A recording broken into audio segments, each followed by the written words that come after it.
Bismillahirrahmanirrahim.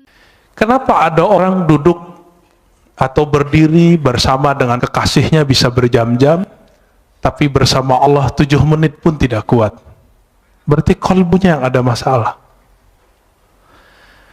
Wa idza fasadat fasadal jasadu kulluh. Jika telah rusak kecocokannya, maka rusaklah semua yang di tubuh.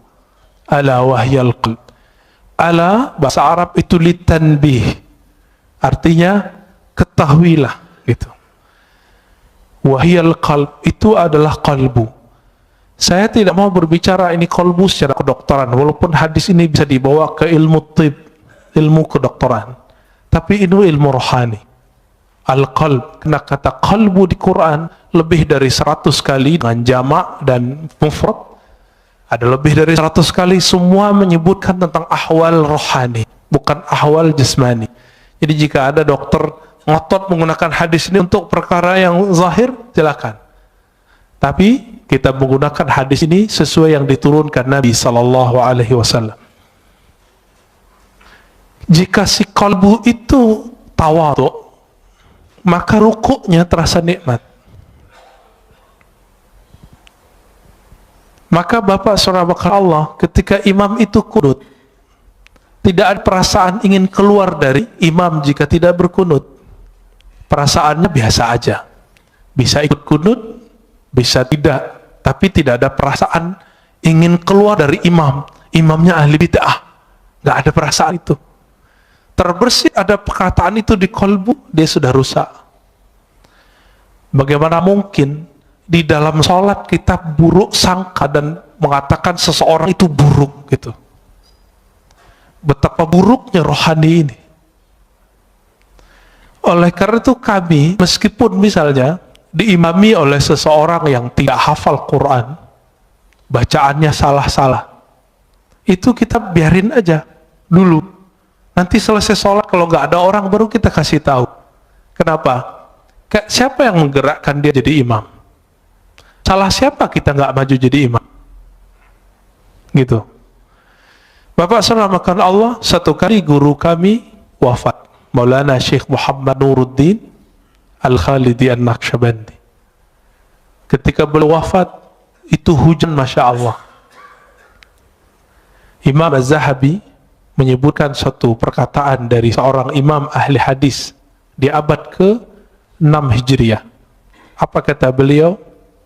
Ciri-ciri seseorang itu meninggal dirahmati Allah, maka Allah kirim malaikat dalam bentuk awan. Fayughfar lahu, maka diampuni baginya. Kalau guru saya ini bukan hanya awan, itu hujan dari beliau sakaratul maut sampai esok pagi, sampai kemudian kita kuburkan, itu hujan gak berhenti. Apa yang ajaib? Keluar dari rumah, itu rumah gadang ya. Turun dari rumah itu ketika kita bawa keranda, itu hujan berhenti. Kayak ada yang kendaliin.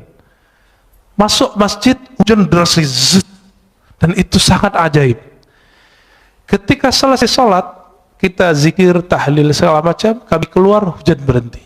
Tapi di saat ketika mau jadi imam, orang yang beliau angkat jadi wakilnya, itu seorang yang ummi, bacaan Qur'annya nggak bagus.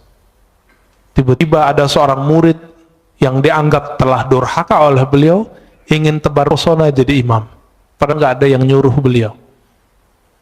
Awalnya mau narik dia untuk turun, tapi tiba-tiba beliau dapat ilham dari kolbunya sendiri yang bicara. Apa kata kolbunya? Hei, kamu tidak usah emosi. Yang menggerakkan dia ke depan siapa? Itu Allah, bukan kamu, bukan dia. Dipikir-pikir, wah saya juga nggak hafiz Quran. Ya sudah. Nah, itu ya, itu adabnya. Maka saya tidak pernah lagi marah waktu karena jenggot saya nggak terlalu panjang. Celana saya kadang jingkrang, kadang tidak. Satu kali di satu masjid, kita masuk, semua jamaah sudah siap mempersilakan saya jadi imam, karena saya ustadz di situ. Tiba-tiba dia nyelonong dari luar masjid, keluar, masuk, dan kita lihat, wow, penampilannya sangat perfect. Celananya jingkrang, jenggotnya panjang, pakai kopiah. Emang sangat perfect. Tapi nggak salam, nggak kalam. Ya udah, akhirnya saya yang komat. Kenapa? Ingat kalimat yang tadi. Siapa yang menggerakkan dia? Allah. Karena seandainya dia jadi makmum, dia akan benci kepada saya. Dan salah satu imam yang Allah tidak ridhoi jika makmumnya tidak ridho kepadanya. Jika ridhonya tidak berkaitan dengan syariat, tidak masalah. Tapi kalau berkaitan, itu bermasalah. Maka kita biarkan, ya. Saya ikutin aja. Ya. Yang saya lihat bukan dia, tapi yang saya lihat adalah gerakan-gerakan dari Allah Ta'ala.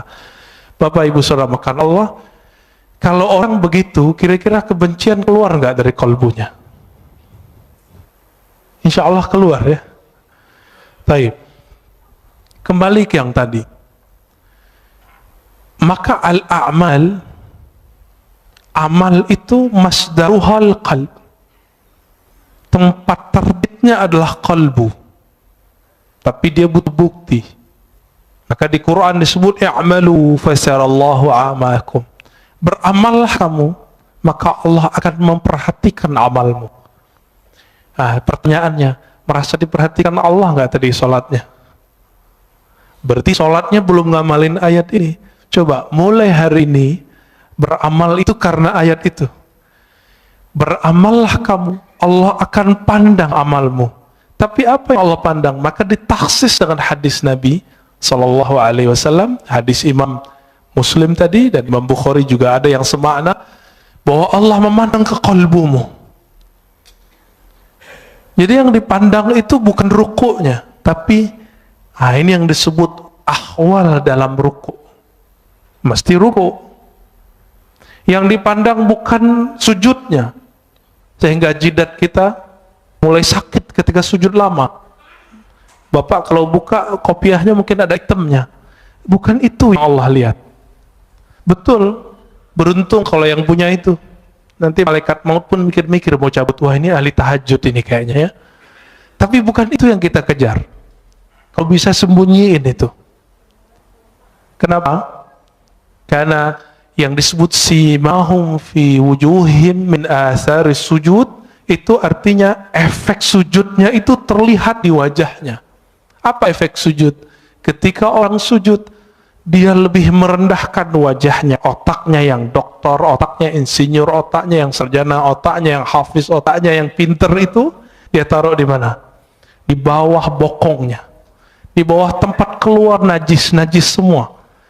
Maka orang-orang ini dihina orang tidak akan marah. Kenapa? Dia sendiri telah menghinakan dirinya di hadapan Allah Ta'ala. Bukankah kita, Bapak soft nomor 2, bukankah dibelakangi oleh orang yang soft depan? Itu kita sudah biasa menghina diri. Tapi kenapa kemudian jika disinggung orang sedikit ngamuk?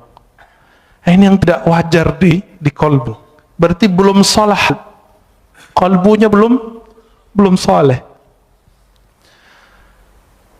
Dalam kalimat ini dikatakan, jadi keadaan fisik itu selalu menerjemahkan keadaan kalbu. Jika kalbunya sedang tawadu, dia pasti rukuk. Jika kalbunya sedang bersah diri, pasti dia mengatakan la haula wala quwata illa billah. Jika kalbunya sedang menta'zim Allah, pasti dia mengagumi dan mengatakan subhanallah. Subhanallah itu bukan maha suci, itu terjemahan biasa. Subhanallah artinya maha hebat engkau ya Allah. Bapak saudara Allah, ikhwan akhwat fillah. Oleh karena itu Nabi SAW 13 tahun itu tidak diwajibkan sholat. Coba lihat berapa lama Rasulullah berdakwah? 13 tambah 11. 13 tahun gak wajib sholat kecuali sekali semalam. Surat Al-Muzammil, Umil Layla, bangunlah malam hari, itu aja. Meskipun 3 tahun sebelum hijrah beliau telah dapat kewajiban 5 rakaat, 5 rakaat, beliau belum wajib sholat. Kenapa? Karena Nabi yashtaghil bi amril qalb. Nabi sibuk dengan perkara kalbu. Coba lihat ayat pertama turun, Iqra, bacalah. Surat Muzammil, wazkurisma rabbik, sebutlah nama Rabbmu. Menyebut nama Allah, membaca nama Allah itu dengan kolbu baru terasa, ya, baru pakai lisan. Makanya beberapa ulama kita zikir ya Allah, ya Allah, Allah, Allah, Allah, itu ngamalin surat Al-Muzammil itu. Nggak usah pakai dalil-dalil aneh, itu dalilnya. Ini kan susah-susah debat, ya, nyari-nyari dalil. Karena ada ustadz yang mengatakan bid'ah zikir Allah, Allah. Kenapa? Zikir harus dengan kalimat yang jumlahnya kamilah, jumlah mufidah, kalimat yang lengkap. Memang kalimat Allah kurang lengkap. Bukankah ada ayat kulillah, katakanlah Allah, ada kok. Dan itu satu kalimat, satu kata, tapi menilainya satu kalimat. Waladzikurullahi akbar, dan sungguh menyebut Allah itu lebih besar dari semuanya.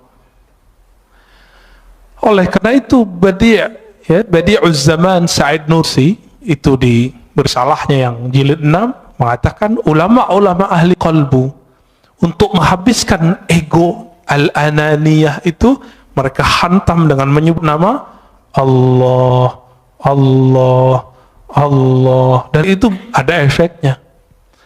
Apa nama yang dimasukkan ke dalam qalbu, itulah nanti keluar. Karena air yang dimasukkan ke dalam kendi, dalam gelas, jika putih keluarnya putih, jika hitam keluarnya hitam. Jika yang dimasukkan asma'ul husna, maka keluarnya adalah akhlak yang hasanah. Jika yang dimasukkan hubbud dunya, maka keluarnya itu tamak. Kalau ustadz itu lebih bahaya. Dai itu kalau hasadnya ulama itu bawa dalil. Coba lihat di YouTube itu membedain orang hasad nggak hasad gampang di situ. Ya, terlihat isinya kebencian, kebencian, kebencian. Sebanyak itu ayat yang mengajarkan bahwa mukmin itu bersaudara. Ayo cari titik temu. Tapi dia mencari perbedaan. Kita susah-susah untuk mengislah orang, dia bermujahadah, berjuang untuk memecah orang. Kawan kita ada di Meranti sana, namanya Ustadz Fauzi kalau nggak salah. Itu masuk ke suku Akit, suku asli pribumi, untuk mengislamkan orang sana. Tiba-tiba masuk satu kelompok kawan ini untuk nyalah-nyalahin semua. Akhirnya gagal lagi dakwahnya. Tapi kemudian beliau terus, yaitu diangkremin terus kayak ayam. Mereka kan datang cuma sesekali, ini datang terus. Ya, bahkan tinggal di situ. Itulah khuruj fisabilillah selama-lamanya di situ. Dia nggak butuh lagi khuruj 3 hari itu, nggak butuh lagi khuruj 40 hari. Kenapa? Satu nafasnya telah khuruj, satu nafasnya telah jihad fisabilillah. Siapa yang berani, Pak, meninggalkan tengah kota, pergi ke pelosok, tinggal di situ? Ya, saya pun nggak kuat. Ya, semoga Allah jaga dai-dai kita di pelosok, di perbatasan. Amin ya rabbal alamin.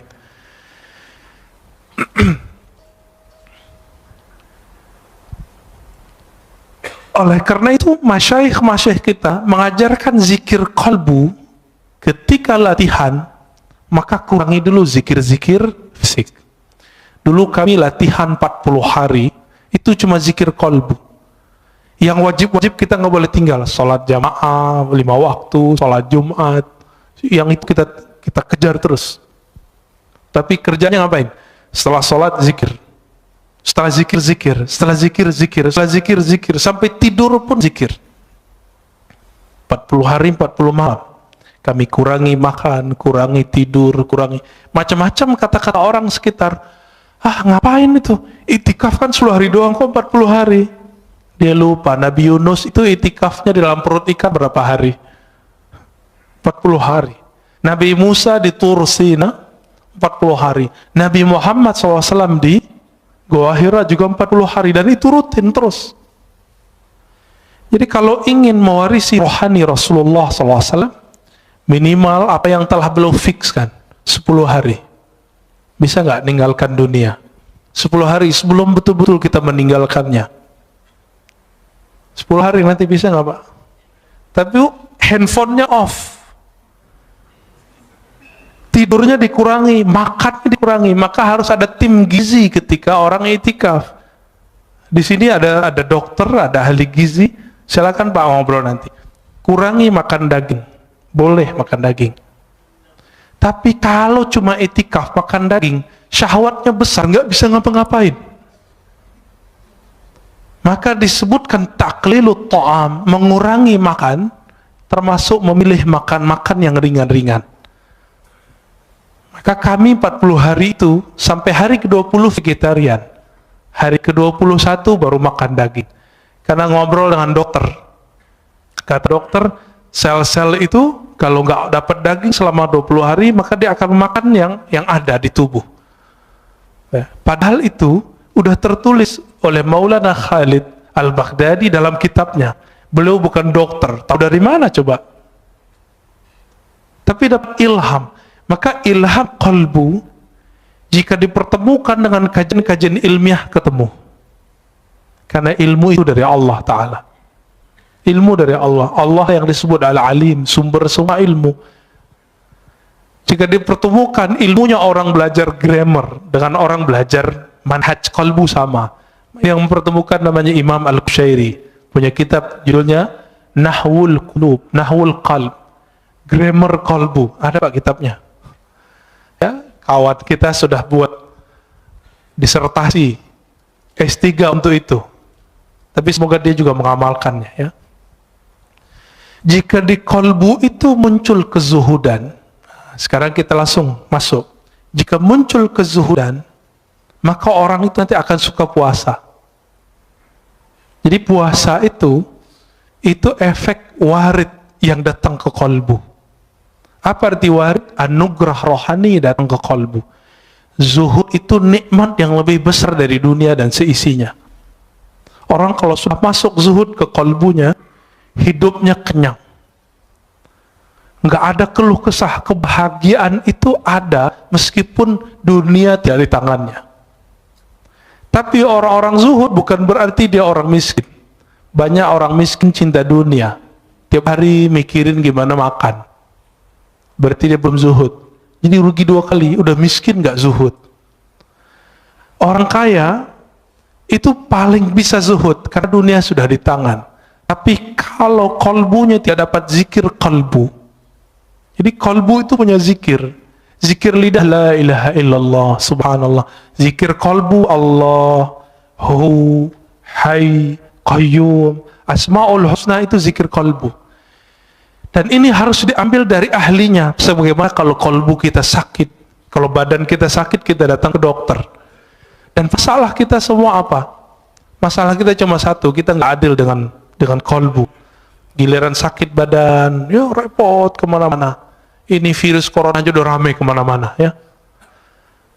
Tapi kalau ada virus kalbu, nggak rame. Udah berapa tahun nggak khusyuk, udah berapa tahun tidak menikmati baca Quran. Kok nggak datang-datang ke ahli kalbu? Waras nggak sih? Gitu. Adil nggak? Ini yang disebut innallaha yuhibbul muqsitin.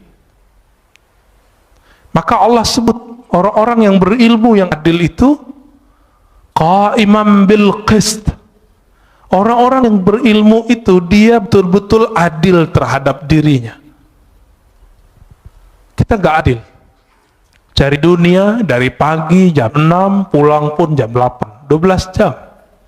Tapi cari akhirat, kita ajak setengah jam aja, bilang apa? Ustadz, saya ini sibuk. Ada seorang ibu-ibu minta diajarkan zikir, kita ajarkan zikir. Terus bilang, Ustadz, nggak ada zikir yang ringan, saya ini sibuk.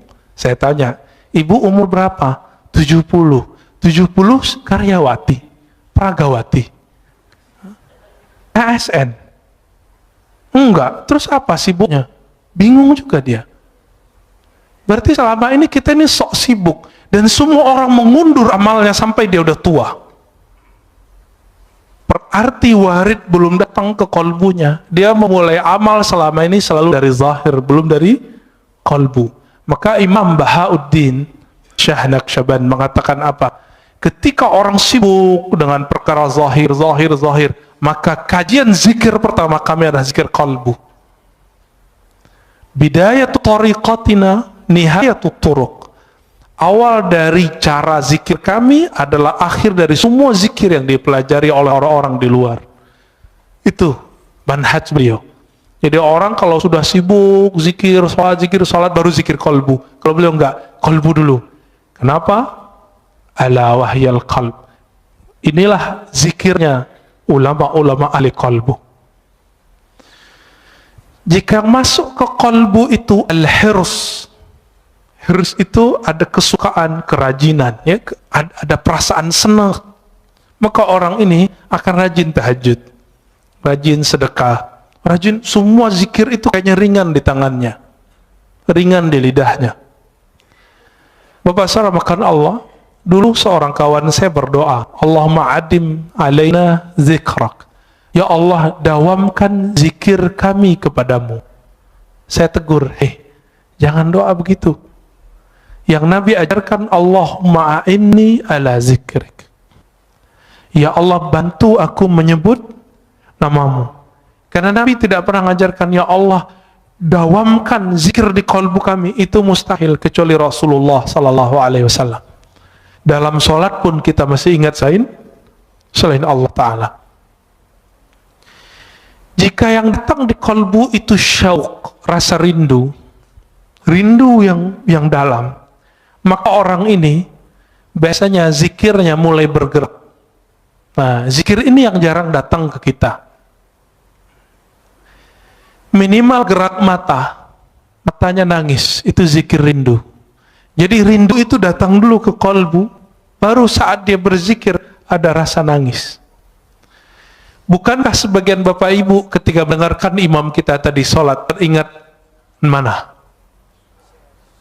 Sudais, ya, semoga Allah muliakan beliau, amin. Kita teringat itu. Bagi mereka yang punya pengalaman sholat di belakang Sudais, dia rindu, dia bisa nangis. Itu baru rindu dengan imam dunia. Imam sholat di Mekah, bagaimana nih imam la'imah Sayyidina Rasulullah SAW. Maka orang ini saat mengatakan Allahumma salli ala Sayyidina Muhammad, air matanya pasti mengalir.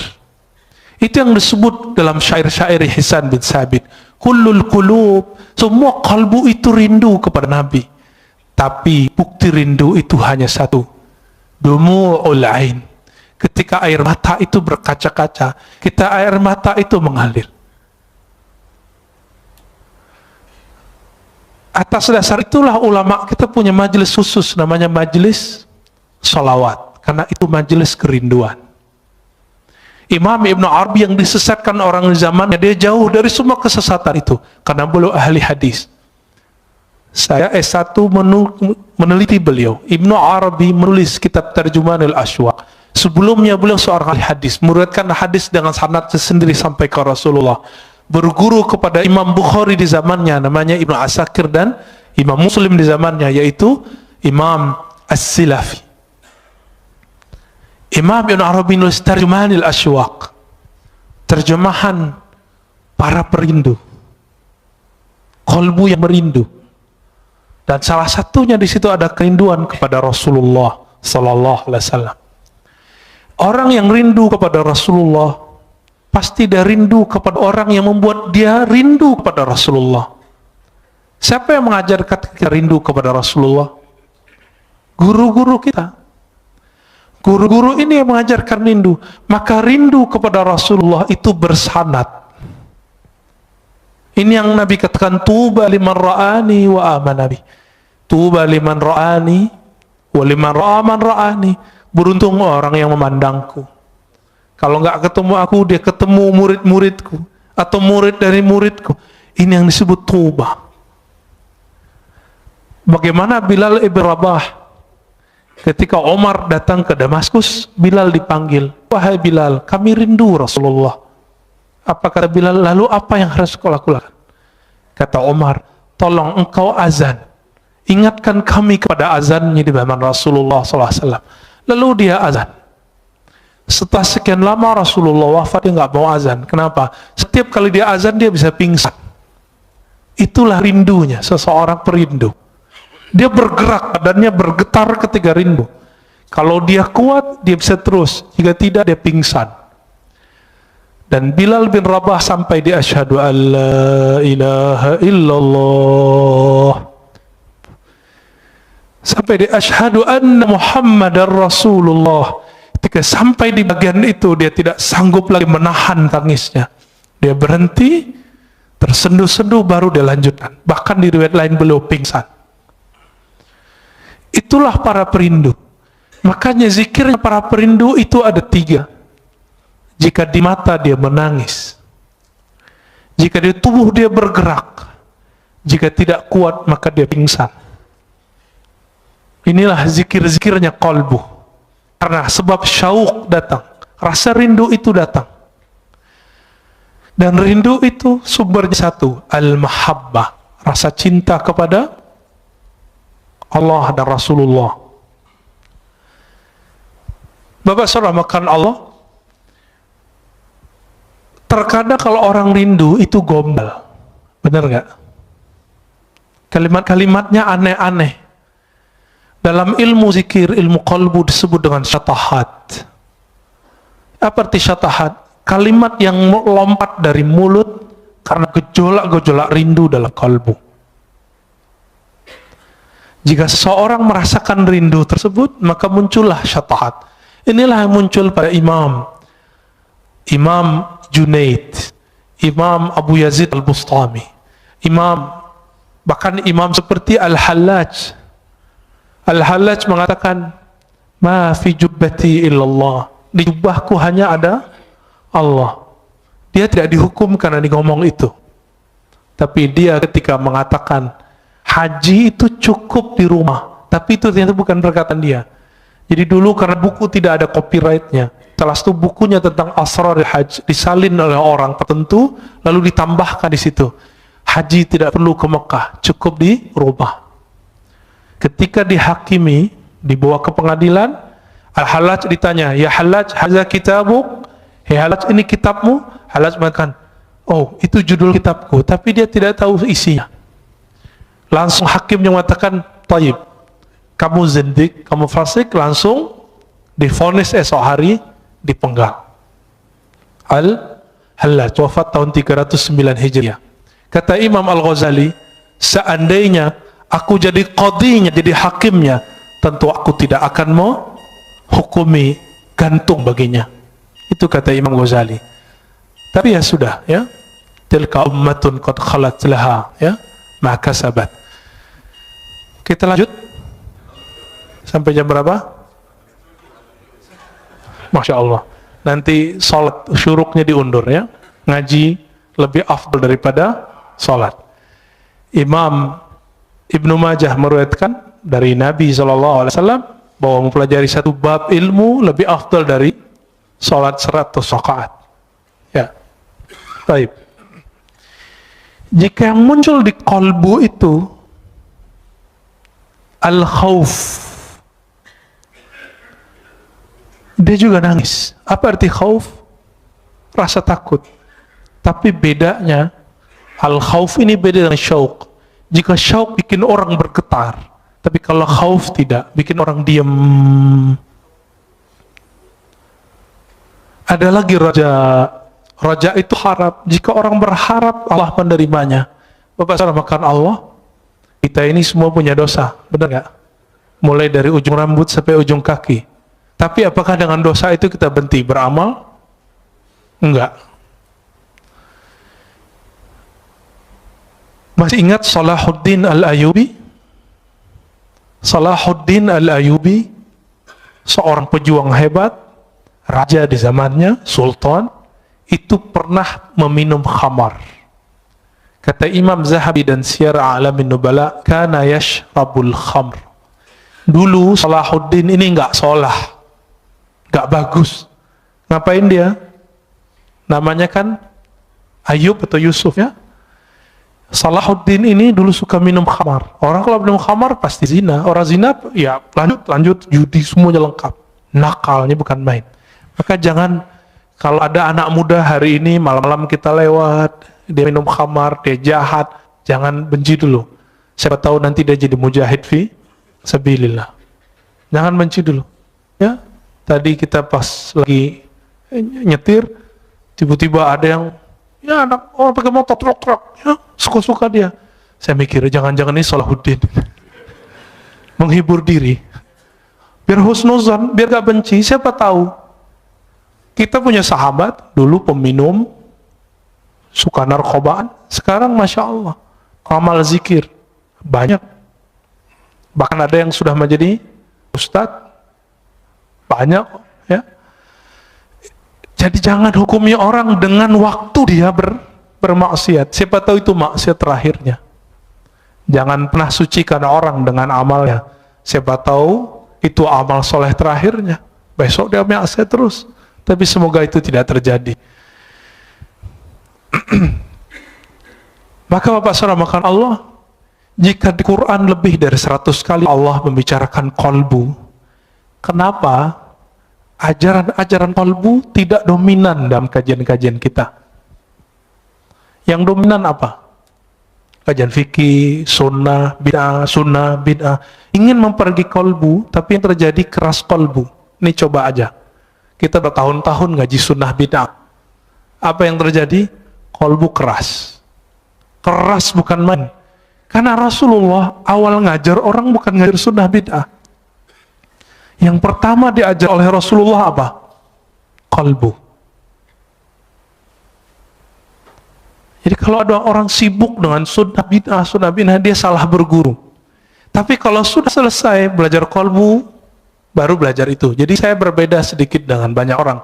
Orang mengira belajar tasawuf itu setelah belajar fikih. Enggak. Bagi saya belajar tasawuf dulu, belajar fikih. Baru belajar akidah lebih awal ya. Akidah, tasawuf, fikih. Kalau enggak, yang terjadi nanti debat. Suatu kali Imam Fakhruddin Ar-Razi, pengarang kitab Mafatihul Ghaib, datang ke seorang ahli qalbu. Lalu ahli qalbu itu menyindir Fakhruddin yang punya tafsir sepanjang tangan saya ini. Namanya Mafatihul Ghaib. Dia mentafsir Bismillahirrahmanirrahim 1 jilid. Ini di sini ayat seberapa turun di sini, ya. Tapi beliau mentafsir Bismillah satu jilid. Sampai sekarang kawan saya ngaji Bismillahirrahmanirrahim 7 tahun belum selesai. 7 tahun Mbak belum selesai. Ngaji alif aja lama sekali ngajinya. Sampai betul-betul dikenal. Kenapa Bismillah itu kok diulang-ulang di Quran?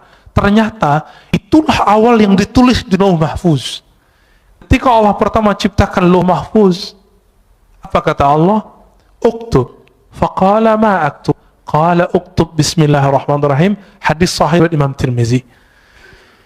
Jadi Allah ciptakan Lauh Mahfuz. Apa arti lauh? Lauh itu seperti kumpulan data. Semua data ada di situ. Data semua dunia dan akhirat. Apa kata Allah? Hai Lauh Mahfuz, tulislah. Lalu dia bertanya, apa yang kami tulis ya Allah? Uktub Bismillahirrahmanirrahim. Maka mengkaji Bismillahirrahmanirrahim, mengkaji semua makhluk. Selesai Pak semua. Rahman itu semua makhluk. Rahim khusus wali-wali Allah. Kekasih-kekasih Allah. Nanti lain waktu cari gurunya ya. Ada yang pakar ilmu ini. Tapi tidak boleh dikaji terlalu luas. Imam Fakhruddin Ar-Razi kemudian bertanya, ketika disindir, tafsirmu itu belum apa-apa. Dia kaget. Terus tafsir yang bagus gimana? Dia tafsirlah 1 ayat. Fakhruddin Ar-Razi bengongnya bukan main, lama dia berpikir, loh kok dia tahu makna itu ya? Kok saya udah baca buku, mungkin ratusan ribu lembar dia baca buku, kok nggak paham itu? Akhirnya ditanya, wahai Tuan Guru, apa cara engkau memahami kitab Allah dengan rahasia-rahasia tadi? Apa jawaban sang imam? Wahai Fakhruddin Ar-Razi, utruk ri'asah wazhad anid dunya. Tinggalkanlah ri'asah, kepemimpinan, baik jabatan-jabatan keulamaan, tinggalkan itu dan zuhudlah dari semuanya. Tapi apa kata beliau? Oh, kalau itu saya tidak sanggup. Ya sudahlah.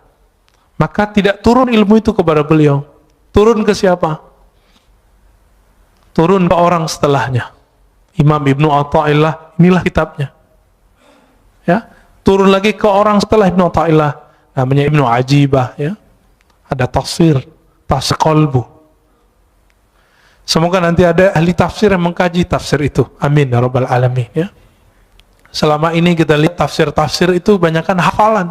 Ayat ini dijelaskan, ayat ini, itu biasa. Itu namanya ilmu munasabat. Ilmu mencocokkan satu ayat dengan ayat yang lain. Kalau cocok, kalau nggak cocok gimana? Karena ilmu cocok logi hari ini betul-betul sangat dahsyat, maka banyaklah ustadz cocok logi. Padahal yang cocok itu adalah ilmu qalbu.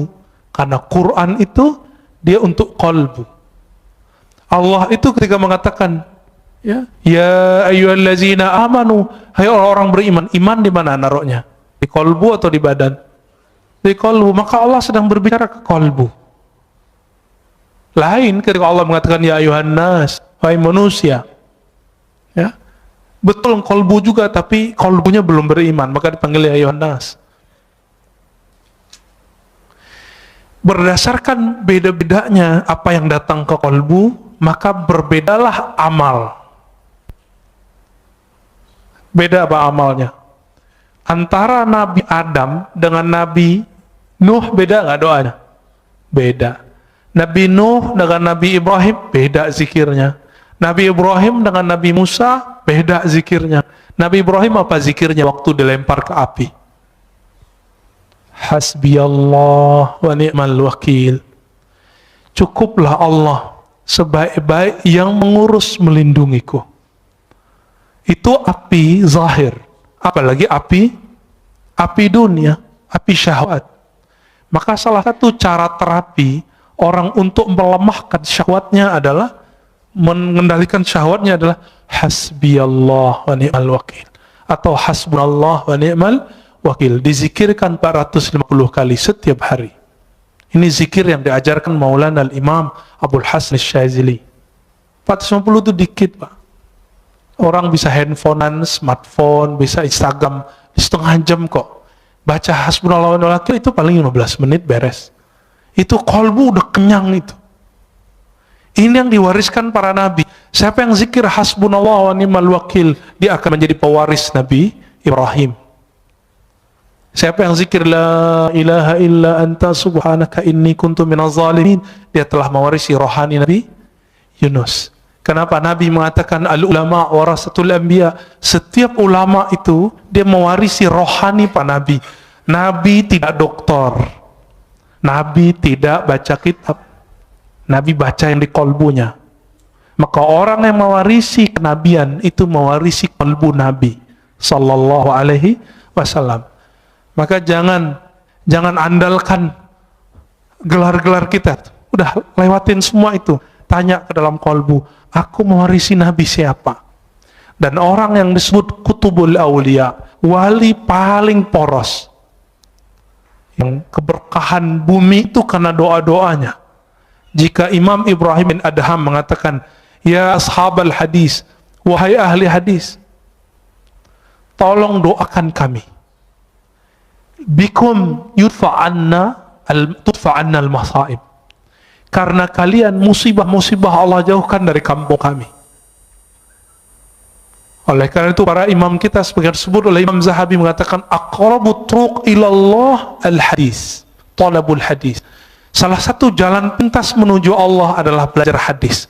Karena Allah belajar hadis nyebut sanad dari fulan, dari fulan, dari fulan, dari Nabi, dari Jibril, dari Allah Ta'ala. Itulah sanad Quran, sanad hadis qudsi, sanad hadis Nabi sallallahu alaihi wasallam.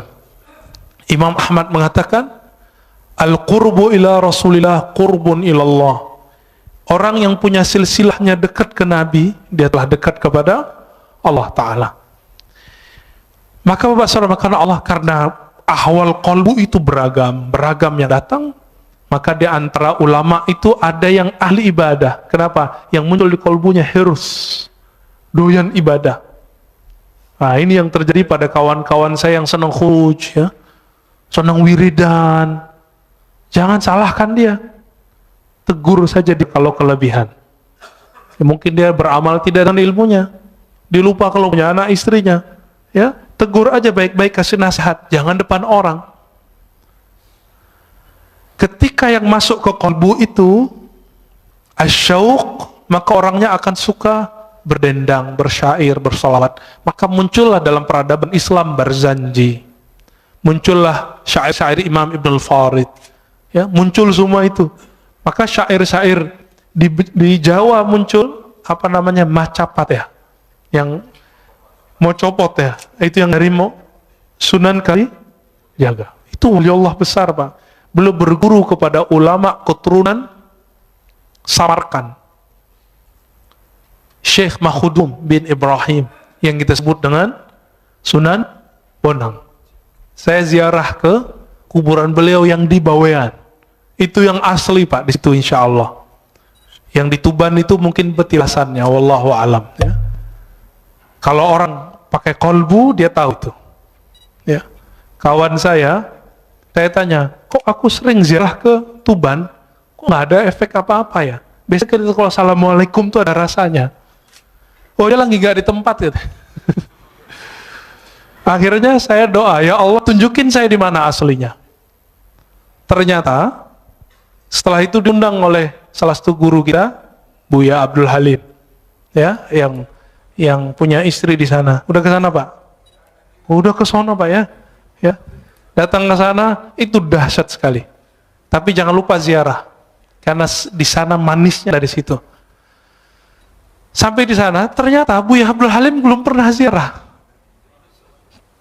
Saya tanya, Buya, anterin saya ya. Di sini ada dua. Bukan yang di tepi pantai, yang di hutan. Saya bilang gitu. Akhirnya kita ke hutan. Nggak hutan-hutan amat kok Pak, hutannya kecil kok ya. Masuk dan itu terasa nikmat, terasa ada kontak batin. Karena jangankan para wali, para syuhada pun mereka tidak mati. وَلَا تَقُولُوا لِمَنْ يُقْتَلُ فِي سَبِيلِ اللَّهِ أَمْوَاتٍ. Dan itu hanya dirasakan oleh ahli kolbu. Cinta itu hanya dirasakan oleh orang yang cinta, sebenarnya benci dirasakan oleh orang-orang yang hasad. Maka kebeningan kolbu akan bisa merasakan ahli-ahli kolbu. Coba rasain Pak. Guru kami berpesan makna hadis, zurul kubur fa innaha tuzakkirul maut. Ziarah kubur karena itu bisa mengingatkan kepada kematian. Lintas dimensi langsung maksudnya. Maka orang yang suka ziarah kubur, rohaninya akan tembus ke dimensi yang lain, masuk ke alam-alam yang lain, sadar atau tidak. Tapi kalau udah jauh dari kubur, membid'ahkan kubur, menyebut orang ziarah kubur kuburiyun, maka siap-siap kamu nanti ketemu Rasulullah. Rasulullah akan memarahi dan hardikmu dan mengatakan, aku sayyidul kuburiyin, akulah orang yang paling sering ziarah kubur. Nabi ziarah kubur kapan Pak? Malam. Dan hampir setiap nginep di rumah Aisyah radhiyallahu ta'ala anha. Berani bilang Nabi sayyidul kuburiyin, penyembah kubur, hati-hati. Pemuja kubur, hati-hati. Semua yang kamu lafazkan Allah hisab. Kalau kolbu nggak nyampe, nggak usah ingkar. Imam Sya'rani telah nulis berkali-kali kata beliau, kalau kamu tidak paham, jangan ingkar. Sekali kamu ingkar, haramallahu alaika, Allah haramkan bagimu untuk merasakan itu. Makanya kalau udah benci sama kita, benci sama kajian kita, nggak nyaman Pak, langsung keluar. Ngelihat imam kita doa aja langsung keluar. Nggak bisa husnuzon, nggak bisa menikmati perbedaan faham. Betapa sempitnya kalbu, padahal kalbu itu lebih luas dari dunia dan seisinya. Hadis meskipun dhaif, tapi ulama mensahihkan maknanya. Ma wasi'ani ardi wala samai. Aku ketika memandang ke langit dan bumi tidak sanggup menahan pandanganku. Itu yang disebut Allah ketika memberikan amanah kepada langit dan bumi, semuanya nolak. Inna wasi'ani, yang sanggup menerima pandangan itu adalah qalbu abdi al-mu'min, qalbu hambaku. Ada kalimat hambaku di situ, al-mu'min, yang dia beriman. Makanya orang-orang yang beriman ini qalbunya lapang, hidupnya tenang, pikirannya masya Allah, ya, nggak ada kepanikan di qalbunya, ya, nggak rusuh. Bapak saudara, karena Allah, maka di antara mereka ada yang zuhud, karena yang datang kalbunya kebencian dunia. Di antara mereka ada yang muridin, ada yang wara, ada yang arif. Puncaknya nanti arif. Nanti tanyalah ke Kiai Ahmad Shadiq, itu arif itu apa sih? Atau ke kiai-kiai yang lain, ada siapa? Kiai Luqman ngajar di sini juga. Ya, Kiai Luqmanul Hakim. Nah, itu orang-orang ahli kolbu semua. Sebenarnya beberapa banyak masih ahli kolbu. Silakan dicari sendiri atau tanya ke ahli kolbu siapa mereka. Ya, ini belum selesai sebenarnya, tapi udah cukup lah ya. Mau ada tanya jawab? Oke. Orang yang nanya itu lagi ya. Silakan Pak.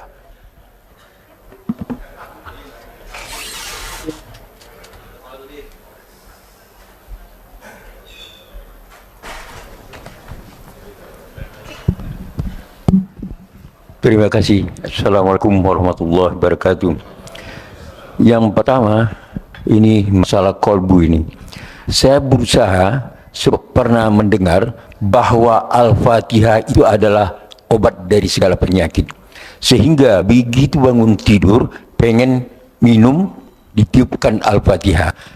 Tapi ada yang mengatakan dari segi medis, meniup makanan itu adalah tidak baik. Jadi bagaimana kontradiksi dari satu? Dan yang kedua, satu dulu Pak. Nggak kejawab nanti ya. Antara ahli medis dan ahli kolbu itu yang beda mazhab. Tapi yang beruntung yang mengerti ilmu kolbu plus mengerti ilmu cara niup. Orang baca Quran niupnya bukan gitu Pak. Ada caranya. Mau diajarin Pak. Bahasa Arabnya yanfuth. Yanfuth. Gitu beda. Itu bukan tiupan. Itu mindahin CO2 itu.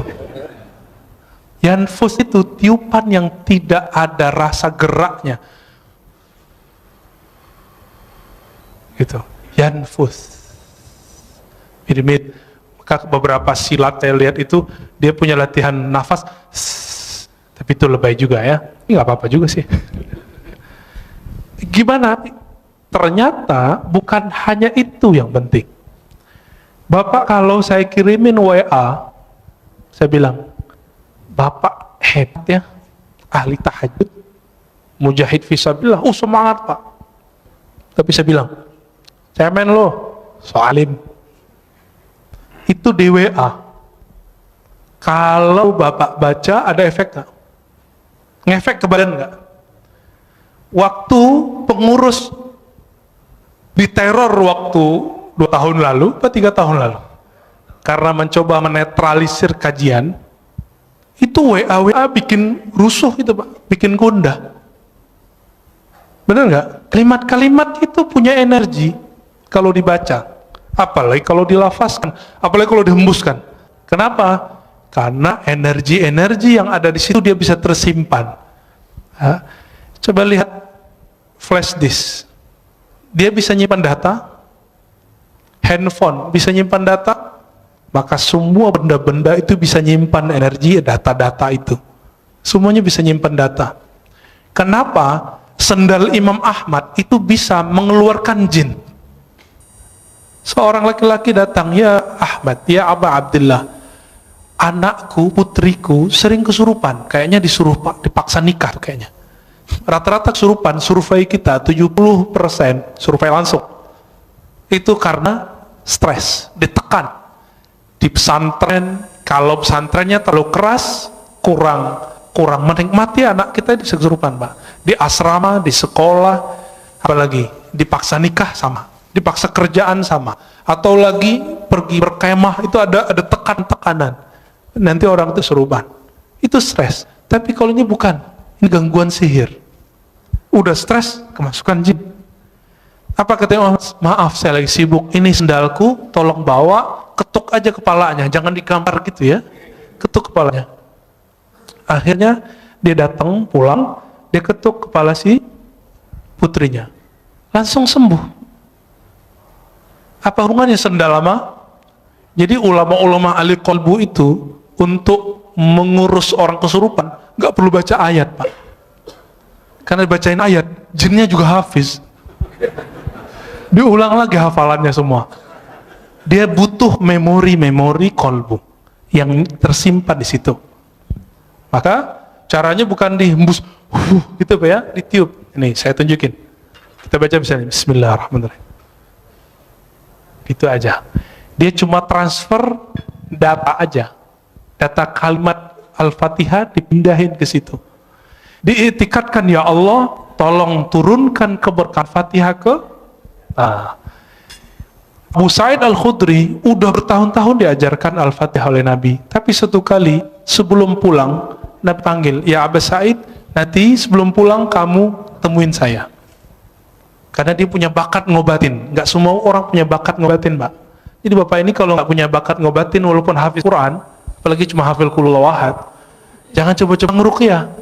Abu Sa'id orangnya berani, nekatan orangnya. Apa kata Nabi? Nih, saya kasih kamu hadiah. Ditunggu-tunggu, ternyata yang dibaca Nabi apa? Al-Fatihah. Tapi baca Fatihahnya beda zauknya, beda waridnya, beda ahwalnya ketika baca Fatihah saat sholat. Saat sholat baca Fatihah itu isinya adalah khudu, kerendahan kolbu. Di saat ini ada zikir obat di situ. Muncul sebuah riwayat hadis dhaif. Al-Fatihah shifaun min kulli da. Fatihah itu obat segala penyakit. Hadis dhaif, tapi Imam Ibnu Qayyim, murid Ibnu Taimiyah, Imam Salafi mengatakan apa? Ini mujarrab. Fatihah itu mujarrab. Benar Pak, mujarrab Pak. Cobain aja Pak. Terus gimana lagi setelah ditiup? Tutup dengan salawat Allahumma shalli ala Sayyidina Muhammad wa ala ali Sayyidina Muhammad. Lalu minta doa, ya Allah, berkahi air ini, jadikan dia obat untuk tubuhku, badanku. Gitu Pak. Jadi jangan pindahin CO2-nya. Oke? Ya. Yang kedua, satu lagi aja. Tambuh. Tambuh, Cia. Ya. Begini Ustaz. Jadi di dalam kita menetralisir diri ini, kami sering praktik bahwa menangis itu adalah lambang kecengengan. Jadi kami berusaha untuk tidak menjadi orang cengeng bagaimanapun perasaan, untuk berusaha tidak menangis, sehingga memang sulit untuk menangis. Sedangkan dikatakan kamu membaca Al-Quran itu cobalah menangis, kalaupun tidak bisa menangis berpura-pura menangis. Nah, kontradiksi lagi. Bagaimana Ustaz? Makasih. Hadis Iqra'ul Quran wabku alaihi fa illam tabku fatabaku. Itu hadisnya dhaif tapi boleh diamalkan. Bacalah Quran, menangislah. Jika kamu tidak sanggup menangis, maka kenapa susah nangis? Karena nggak pakai kolbu. Coba urus dulu kolbunya. Nanti Pak, kami 40 hari, saya cuma diizinkan sebelum maghrib baca Quran sama guru saya. Kamu obatnya sekarang kolbu dulu.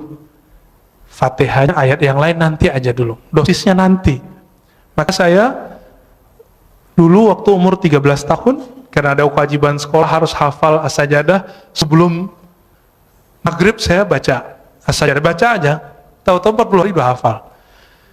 Ketika selesai 40 hari, selesai zikir kolbu, saya baca Quran, baru di Bismillahirrahmanirrahim udah nggak sanggup baca lagi. Tersenduh-senduh Pak. Cengeng nggak? Enggak. Saya saat itu merasakan yang ngirim Quran itu ngomong, lagi kirim. Di zaman-zaman dahulu, zaman-zaman masih pakai surat, kalau orang rindu, maka dia bukalah surat yang ada di lemari, surat dari kekasihnya. Masih ingat nggak? Dibuka, beberapa orang nangis. Dulu saya masih ingat, bapak saya pertama saya ke Jakarta, itu kirim surat, Ananda gitu ya. Itu surat saya simpen itu. Sekarang karena pindahan nggak tahu nih, masih ada, kayaknya masih ada. Ya. Kalau saya rindu, dulu kan belum ada handphone seperti sekarang. Saya buka aja itu bisa nangis Pak. Kalau surat dari ayah ibu bisa bikin nangis, bagaimana dengan Allah yang mewasiatkan untuk berbuat baik ke ayah dan ibu? Lebih nangis lagi. Maka munculkan dulu zikir kolbunya, baru kita. Inilah ayat pertama. Iqra bismi rabbik, bacalah nama Rabbmu. Jangan pakai dengan. Dengan itu kalau bahasa Indonesia kesannya dengan nama, kesannya beriringan. Padahal bi di situ li taukid. Bacalah benar-benar nama Rabbmu. Siapa nama Rabb kita? Allah, itu zikirnya. Allah. Terus semakin kuat menabung nama Allah itu, karena Allah itu besar, maka akan muncul tangis. Tangis itu nggak cengeng, Pak. Tangis itu satu tetesnya mampu memadamkan api neraka. Cengeng nggak? Yang cengeng itu nangis kemana-mana, nggak bisa memadamkan api neraka. Api kemarahan istri nggak bisa marah, Pak. Ya. Apakah itu cengeng? Tidak. Di Quran banyak sekali ayat-ayat yang menyebutkan salah satu ahwal para kekasih Allah adalah nangis. Ya bukun, ya, mereka nangis. Bahkan ada sindiran orang yang suka ketawa, ya. Tertawalah sedikit, nangislah banyak. Ada ayatnya. Ini terakhir, Pak. Imam Al-Hafiz Abdul Awwal Abul Waqt As-Sijzi Al-Harawi, guru dari Ibnul Jauzi, guru imam ahli hadis, pakar hadis palsu, didatangi oleh seseorang. Dia pengarang kitab Arba'un Al-Buldaniyah.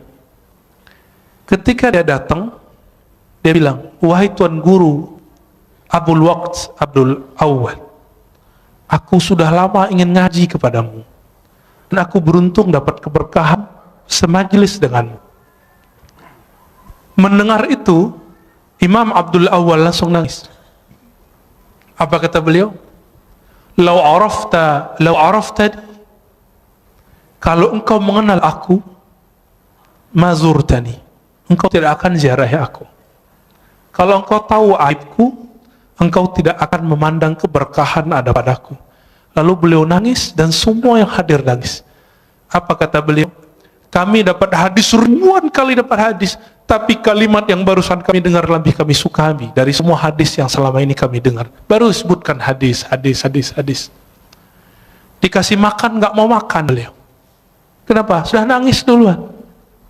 Jadi majelisnya ahli qalbu dari dulu itu nangis. Dan Imam Abdul Awwal ketika sakaratul maut, murid-muridnya ngumpul. Apa kata salah satu muridnya? Gurunya ini zikir dalam kalbunya, tapi muridnya nggak dengar. Kata si murid yang agak kurang sopan, si muridnya dapat hadis, lakinu mautakum la ilaha illallah, talkinkan orang yang sakarat la ilaha illallah. Wahai tuan guru, baca la ilaha illallah, kata si murid. Apa kata gurunya? Aku sudah di dalamnya, ngapain kamu tegur-tegur lagi? Aku lagi asik, jangan diganggu lagi. Lalu terus menyebut Allah, ya Allah. Dan ketika Allah itu terus dibaca dan belum meninggal dalam keadaan menyebut ya Allah. Udah. Inti la ilaha illallah di mana? Allah. Kalau nggak ada kalimat Allah, ada nggak la ilaha illallah? Nah, inilah talqin pertama yang saya dapat dari guru saya, Syekh Muhammad Nuruddin, yang tadi saya cerita di awal, yang ketika beliau wafat jadi hujan lebat. Apa kata beliau? Zikir itu intinya satu, Allah. Kan semua zikir Allah melahirkan la ilaha illallah paling tinggi, lalu bawahnya Allahu Akbar, lalu bawahnya Subhanallah, lalu bawahnya Alhamdulillah, lalu di bawahnya la haula wa quwwata illa billah, semuanya Allah, Allah, Allah. Maka kalau zikir nggak ada Allahnya, zikirnya hampa. Maka mulai dari zikir kolbu, insya Allah kolbunya selamat. Nanti Bapak bisa nangis. Ya, ada lagi. Ini khusus majelis senior nih ya, pantasan remisa buat majelis senior. Bismillahirrahmanirrahim. Ustaz. Ya. Assalamualaikum warahmatullahi wabarakatuh. Assalamualaikum warahmatullahi. Saya pagi ini dapat guru kolbu nih. Alhamdulillah. Ya, alhamdulillah. Guru Bapak di samping, Pak. Ini saya kenal beliau 40 tahun yang lalu, Pak. Yang ahli kolbu beliau, Pak. 40 tahun yang lalu bersama beliau saya. Alhamdulillah. Ustadz Siregar. Ya. Beliau masih bujangan waktu itu, Pak. Ya, sekarang istrinya masih satu, Pak. Satu, alhamdulillah. Iya. Putranya satu. Tadi saya sempat ngobrol sama beliau, luar biasa. Tolong Pak, pada saat Pak Ustaz menemukan belajar kolbu itu, siapa cerminnya? Sekian. Wassalamualaikum warahmatullahi wabarakatuh. Ini tanya bertanya itu, Pak, ya. Saya jawabnya dua. Tapi itu tergantung makomnya kita. Maka yang Bapak rasakan, yang guru Bapak katakan sebelumnya, itu belum tentu yang saya dapatkan. Oke? Kalau secara ilmu hadis, al-mu'min mir'atul li akhi. Mu'min itu cerminan bagi saudaranya. Itu secara hadis. Tapi secara ilmu qalbu, cerminan hakiki itu adalah nur Muhammadiyah, nur Rasulullah sallallahu alaihi wasallam. Disitulah orang bisa bercermin. Orang bercermin ke Nabi itulah yang disebut bersanad. Kalau dia tidak punya cerminan ini, nggak punya sanad ini, dia tidak bisa memantulkan cahaya Allah tabaraka wa ta'ala. Kenapa Rasulullah cerminannya? Karena Rasulullah yang paling lengkap mewarisi, dapat memantulkan semua asmaul husna. Ada masuk air putih, keluar air putih. Masuk nama Ar-Rahman, maka muncullah kesayangan Rasulullah ke semua umat. Itulah wa ma arsalnaka illa rahmatan lil alamin. Muncullah Ar-Rahim, maka Nabi SAW mencintai. Itu surat laqad ja'akum Al-Bara'ah ayat terakhir, bagian 2 terakhir. Wa bil mu'minina raufur rahim. Wa bil mu'minina raufur rahim. Kawan hal-halaj, tapi beda mazhab, beda tariqah. Namanya Imam Ash-Shibli. Beliau itu ketika wafat dapat kabar dari seseorang. Seseorang ini memuliakan imam ini. Lalu ditanya dalam mimpi, orang ini bertemu Rasulullah. Wahai Rasulullah, kenapa engkau memuliakan si Shibli?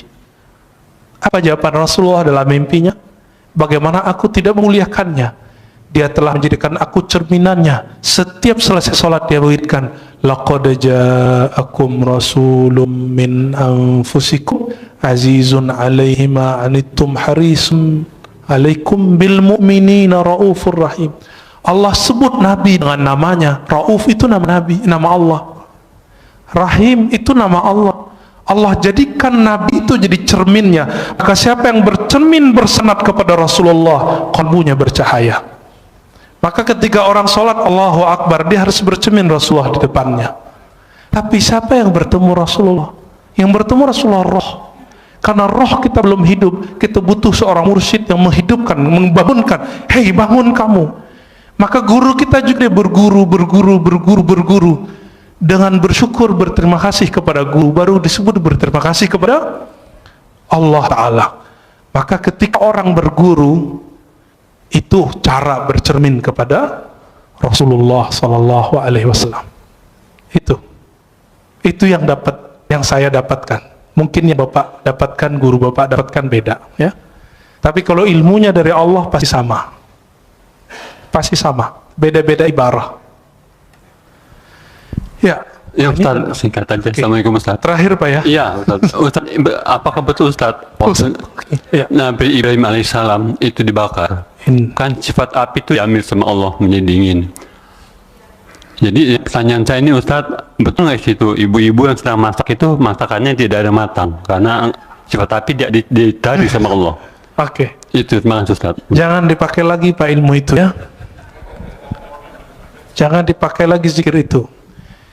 Zikir itu kata Imam Abu Ali Ad-Daqqaq kasilah, seperti pisau, seperti senjata. Sampai di tangan wali jadi karamat, sampai di tangan fasik jadi sihir. Sama-sama zikir. Sama-sama zikir. Sampai di orang nakal jadi pelet. Sampai di orang tamak, maka waqiahnya bukan untuk ketemu Allah.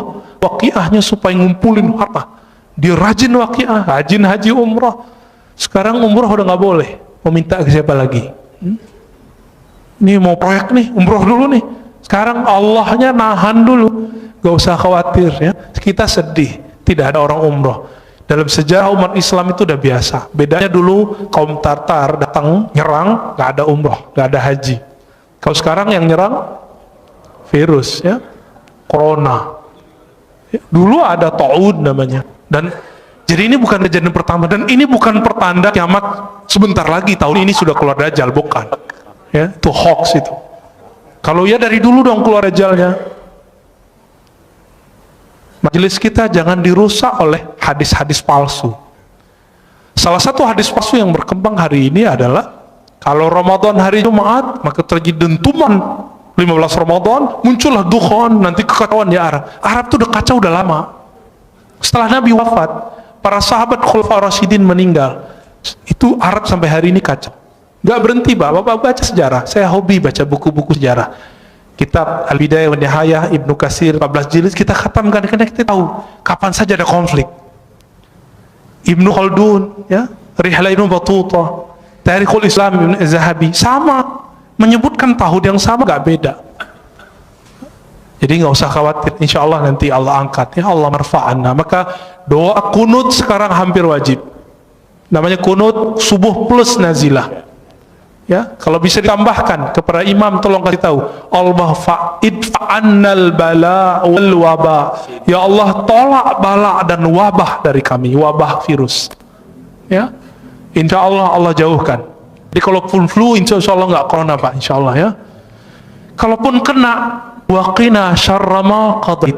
Apa arti waqina syarra ma qadait? Kalaupun kami kena, tapi tolong haluskan kenanya ya Allah. Insya Allah nggak parah. Kalaupun parah, Allah ambil nyawanya langsung biar nggak susah hidupnya.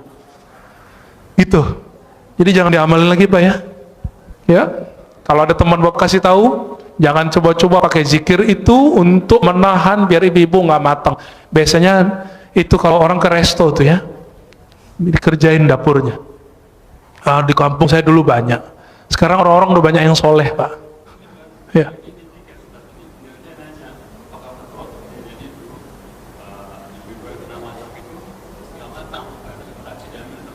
Oh enggak, itu mah ngakal-ngakalin aja ya. Yang pasti di situ muncul kaidah Ahlussunnah. Apa kaidah dalam akidah Ahlussunnah? Api itu tidak membakar karena zatnya, tabiatnya. Karena hukum konstannya enggak. Tapi api itu membakar karena izin Allah. Apa kalimatnya? Ayatnya gimana Ustaz? Ya nar kuni bardan wa salaman ala Ibrahim. Wahai api, jadilah kamu kuni itu kan asalnya kun, karena nar itu dia bukan benda yang berakal, disebut kuni, disebut dia feminim pakai ya, kuni, hendaklah kamu menjadi keadaannya dingin. Maka kalau api selama ini panas itu karena Allah emang titahkan kamu bakar. Sampai sekarang di kampung kita masih banyak ilmu debus, nggak pakai sihir. Cuma pakai sholat 2 rakaat, zikir sesaat, mereka langsung nggak kebakar. Tapi kita cek di luar itu nggak bisa dia ya. Itu cuma karena dia zikir. Dia lagi ngamalin Bismillahirrahmanirrahim, ya duru, ingin bukti. Jadi dia lagi ngamalin ilmu Nabi Ibrahim. Ya Allah, saya pengen bukti kalau benar ayat ini, benar hadis ini, kalau siapa yang bersama Allah tidak ada yang menyakitinya, buktikan aku ambil api, jangan bakar diriku. Betul. Dan saya punya guru itu. Coba alhamdulillah ibu saya dulu larang. Almarhumah ibu saya mengatakan, kamu mau jadi apa? Gak usah belajar itu. Lalu ketemu guru kami yang lain, Maulana Kasril namanya, mau jadi emosional atau jadi penyabar? Saya jawab, ya penyabar lah. Kalau mau jadi penyabar, hindari ilmu-ilmu kebatinan, meskipun boleh secara hukum syariat. Maka saya nggak belajar ilmu-ilmu aneh Pak. Ini belajarnya ilmu silat lidah aja. Ya, jadi tidak benar semua api saat itu cuma satu api, tidak semua api. Ya, siapa juga yang masak saat itu? Ya, ngopi. Ya itu khayalan orang lagi mentafsir. Tahir Pak Mirwan. Assalamualaikum warahmatullahi wabarakatuh. Assalamualaikum. Tadi Ustaz katakan Sayyidina Umar ya minta kepada Bilal supaya azan mengingatkan kita kepada Rasulullah. Sallallahu. Kebetulan tadi juga imam kita Hasanuddin Sinaga jadi imam. Sinaga apa Siregar? Sinaga. Sinaga, sorry. Kita rindu suara beliau ini. Karena tahun 97 dulu beliau ini imam di sini. Alhamdulillah. Makanya kita rindu. Ini siapa yang bawa ini? Bang Adek tadi ya. Kalau bisa sering-sering bawa itu Adek. Alhamdulillah. Yang kedua mengenai tunggu dulu. Alhamdulillah lupa. Iya. Tadi apa ya? Mengenai suluk tasawuf di kampung saya itu banyak, Ustaz. Oh iya. Cuma kami dulu sebagai pemuda menganggap ini ilmu Apa ini? apa ini pelajarin ini. Nah, Iya. setelah di Jakarta ternyata Pak Ustadz memberikan yang sebenarnya, ya bagaimana ilmu itu dilakukan, sehingga Pak Ustadz yang masih muda, masih seumuran saya, tapi emosinya tidak tinggi, sementara saya masih meletup ini. Gimana kira-kira Ustadz? Demikian. Assalamualaikum warahmatullahi wabarakatuh. Assalamualaikum warahmatullahi wabarakatuh. Betul, orang berguru, berlatih, bersanad, istiqomah, dia melewati umur fisiknya. Maka guru-guru kami, di mudanya mereka sudah jadi syekh. Syekh itu artinya orang tua. Dan saya dikasih gelar syekh oleh guru saya umur 27. Umur saya sekarang 34. Jadi masih jauh dibandingkan imam kita. Tapi umur 12 tahun saya sudah belajar zikir, alhamdulillah. Umur 13 kita riyadhah. Dan riyadhah itu latihan itu, riyadhah artinya latihan yang berulang-ulang. Kami kerjakan sampai hari ini. Sampai hari ini. Kami nggak perlu banyak-banyak ilmu, dikit tapi kami amalkan. Zikir itu dari pangkal sampai ujung, zikir intinya cuma Allah. Maka kami zikir Allah setiap hari. Itu aja setiap hari. Guru saya mengatakan, hei, kamu mau bahas apa saja, semua wali zikirnya ini. Betul, kita udah ketemu banyak wali-wali Allah, dan semua zikirnya ini. Nggak lepas dari nama ini. Dan ternyata inilah warisannya Nabi Muhammad SAW, yang orang banyak lupa. Orang kalau nuzul Quran cerita apa, nggak cerita zikir. Ya, orang cerita zikir, bahasnya sunnah bid'ah lagi, nggak jadi zikir-zikir. Ya, yang di kampung bapak itu, bapak yang Aceh kan, ya, itu ada Syekh Muda Wali. Syekh Muda itu gelar khas orang Sumatera Barat. Jadi orangnya masih muda, dia disebut Syekh tapi muda, maka disebut Syekh Muda, Syekh Muda Wali. Tapi tinggal di Aceh, orang Jamek, tamu orang Aceh. Tapi mereka entah lebih tua dari orang Aceh, karena orang Aceh kan campuran. Ada yang India, Pakistan, bahkan macam-macam di situ. Arab apalagi. Jadi kalau orang Aceh rasis nggak boleh. Kenapa? Semua kita pendatang di tanah ini. Siapa yang tahu kita ini asli Jawa, Sunda, Padang, Kalimantan? Siapa yang tahu? Dicek genetiknya, ternyata wong Cino. Ya, ini matanya mata sipit-sipit semua. Tapi benci Cina kan aneh. Benci Arab, ternyata hidungnya ada sedikit Arabnya. Tuh.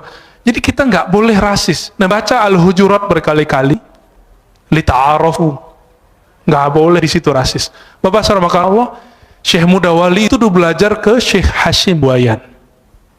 Seingat saya ya, beberapa syekh-syekh yang lain, kemudian langsung ngambil ke Jabal Abi Qubais di Mekah. Jadi dulu orang kalau mau suluk, itu itikafnya 40 hari. Di sekarang yang jadi istananya raja, keluarga-keluarga pangeran itu. Depan Masjidil Haram itu ada Jabal Abi Qubais.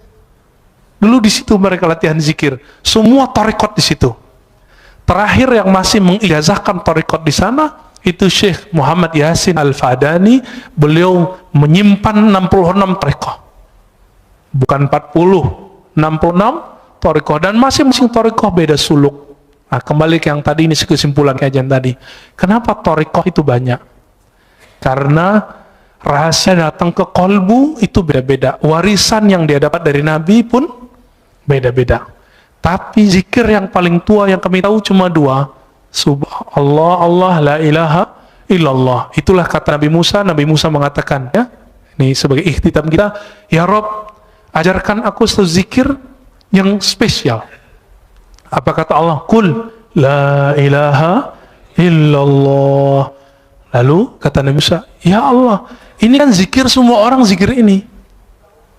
Apa kata kata Allah Ta'ala, hei Adam, hei Musa, inilah la ilaha illallah, zikir yang dipakai oleh hamba-hambaku yang spesial, yang dari dulu Nabi Adam sampai ujung nanti akhir kenabian, akhir kewalian, semuanya zikirnya la ilaha illallah. Maka dikatakan dalam hadis tentang Mahdi, setelah selesai Mahdi meninggal, Nabi Isa wafat, zaman berubah, orang hanya tahu satu kalimat, mereka nggak tahu lagi sholat, haji, umrah udah nggak tahu.